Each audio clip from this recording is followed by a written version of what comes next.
Laura, de verdad, estoy harto de que no recojas los platos después de comer. Le soltó de repente Javier a su pareja, mientras ella estaba sentada en el salón trabajando con el portátil. ¿Cómo que no los recojo? Todas las noches, antes de acostarme, reviso que la casa esté en orden, lo dejo todo hecho y me voy a dormir. ¿Qué te pasa, Javier?, preguntó Laura, totalmente desconcertada. ¿Y no puedes lavarlos en el momento? ¿Tan difícil es? Oye, ¿y a qué viene esto ahora? Durante un año entero todo estaba bien, nunca te molestó, y tú mismo lo hacías 1000 veces. Pero ayer vino tu madre a casa y, de repente, ¿te has vuelto un maniático del orden? Es que me dio vergüenza delante de mi madre. Vivo con mi pareja y la casa parecía desordenada. ¿En serio? ¿2 platos en el fregadero te parecen un desastre? Respondió Laura con una sonrisa irónica. ¿Y por qué no los lavaste tú entonces, si tanta vergüenza te dio? ¿Por qué fui yo la que se quedó limpiando por la noche después de vuestra visita?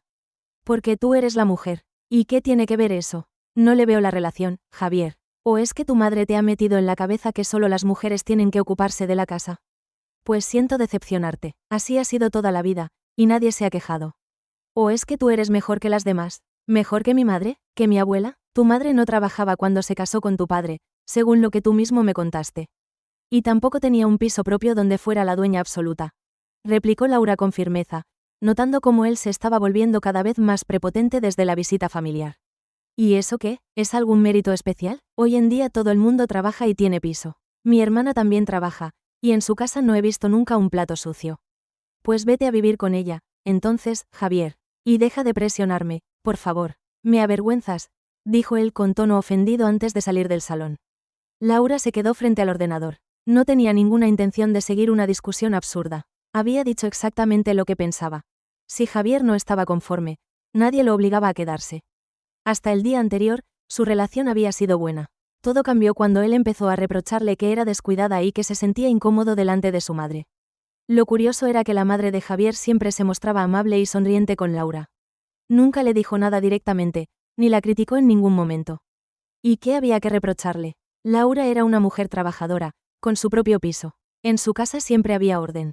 El simple hecho de que prefiriera lavar los platos antes de irse a dormir, y no inmediatamente, era una cuestión de comodidad personal.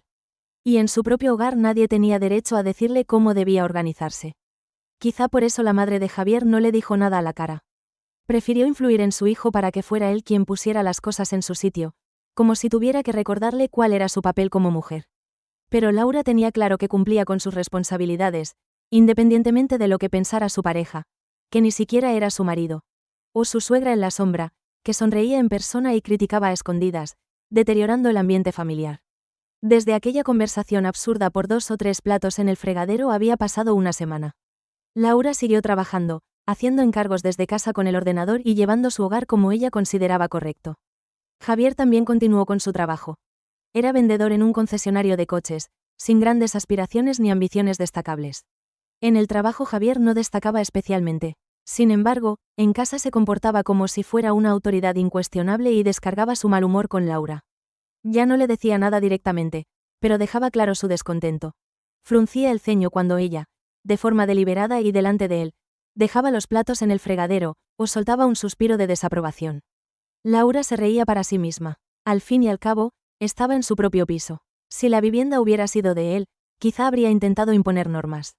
Pero viviendo en casa de ella, poco podía hacer. Una semana después, la situación laboral de Laura empeoró notablemente. La compañera con la que trabajaba en equipo, la que podía cubrirla o ayudarla con los plazos, dejó la empresa. Hasta que encontraran a alguien nuevo, Laura tuvo que asumir el trabajo de 2 personas. Empezó a trabajar sin días libres, se retrasaba con los plazos y se veía obligada a seguir desde casa. Su pequeño trabajo extra quedó completamente aparcado. Apenas tenía tiempo para nada. En más de una ocasión se quedaba dormida frente al ordenador o con el portátil apoyado a su lado. Y justo en ese momento tan complicado, la madre de Javier apareció de nuevo. Esta vez, sin avisar y sin invitación. Nunca antes se había permitido algo así. Quizás se lo comentó a su hijo y él no consideró necesario avisar a Laura. Ese día, el piso estaba realmente desordenado. No por descuido, sino por pura falta de tiempo. Sentados en la cocina, madre e hijo empezaron a hablar en voz lo bastante alta como para que Laura los oyera desde el salón. La mujer criticaba la situación con dureza, diciendo que aquello era inaceptable, que la pareja de su hijo no sabía cuidar una casa ni a la persona con la que convivía, y que, viviendo juntos, tenía la responsabilidad de ocuparse de él. Aunque estaba muy ocupada, Laura no pudo ignorarlo. Se levantó y fue directamente a la cocina. ¿Responsabilidad? ¿De quién exactamente?, preguntó desde la puerta. Laura, creo que me has entendido mal, cariño, respondió la mujer, visiblemente incómoda. ¿De verdad? ¿O es que ahora también tengo que aceptar que se me falte al respeto en mi propia casa? Laura, estabas trabajando. Podrías volver al ordenador. Nadie te ha llamado aquí. Intervino Javier. No es muy educado. Lo que no es educado es sentarse en mi piso a criticarme. Respondió ella con firmeza. Y yo tengo que quedarme callada. Mamá, mejor vete a casa, dijo Javier, nervioso. Esto va para largo. La mujer se levantó de inmediato y se dirigió a la entrada para ponerse el abrigo. Laura quiso acompañarla, pero Javier la sujetó del brazo para impedirle avanzar. No la soltó hasta que oyó cerrarse la puerta. ¿Te has vuelto loco?, exclamó Laura. No, Laura, el problema es tu actitud, respondió él. La casa está hecha un desastre y encima te molesta que alguien diga lo que piensa.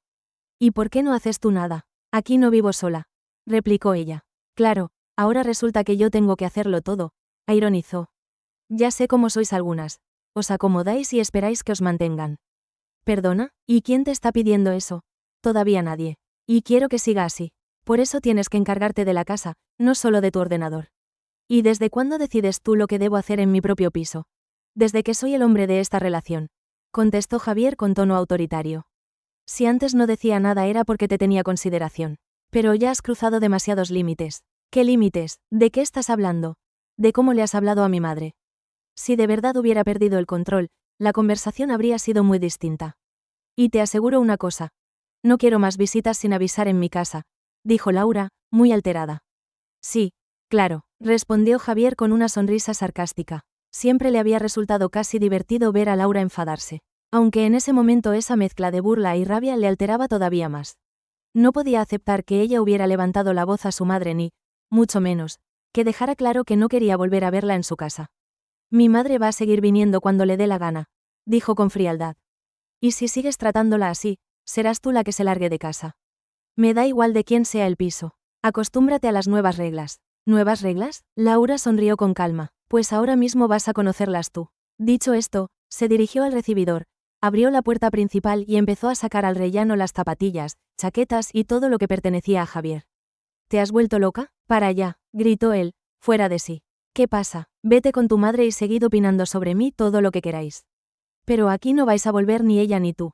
Javier intentó detenerla sujetándola con fuerza y empujándola hacia el sofá del salón para inmovilizarla.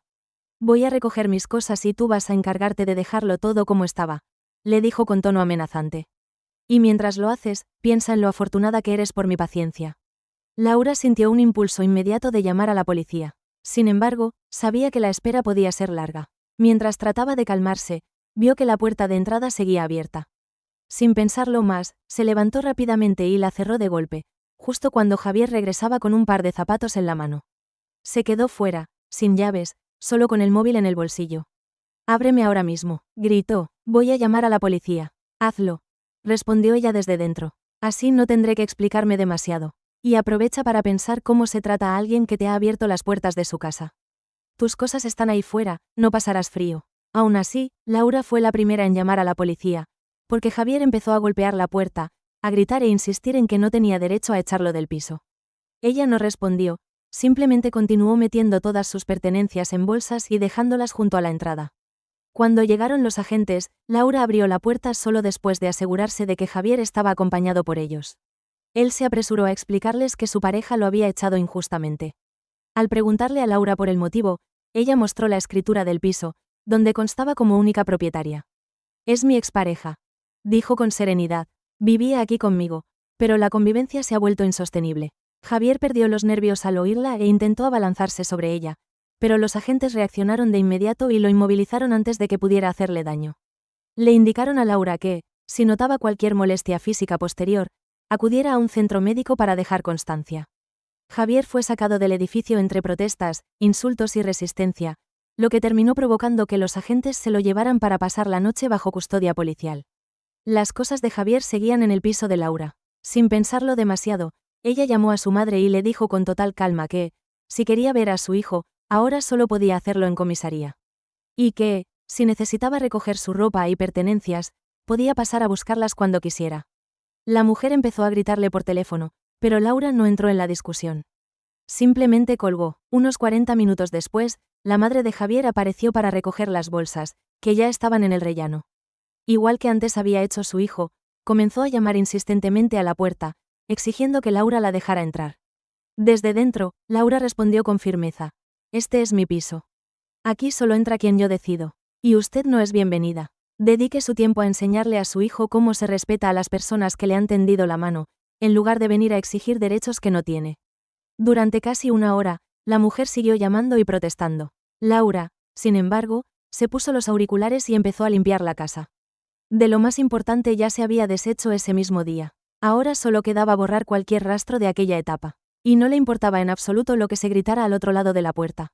En cuanto al trabajo, sabía que le tocaría pasar un par de noches en vela para ponerse al día. Pero al menos ahora nadie la vigilaba, nadie la presionaba ni contaminaba su tranquilidad con reproches constantes. Y al final, todo habría sido mucho más sencillo si Javier y su madre se hubieran limitado a tratarla con respeto. Sin insultos, sin imposiciones, sin decirle qué debía hacer o cómo tenía que vivir. Laura tenía claro que no le debía nada a nadie, y mucho menos a su expareja y a su madre, que ahora corría a intentar solucionar los problemas que ella misma había contribuido a crear.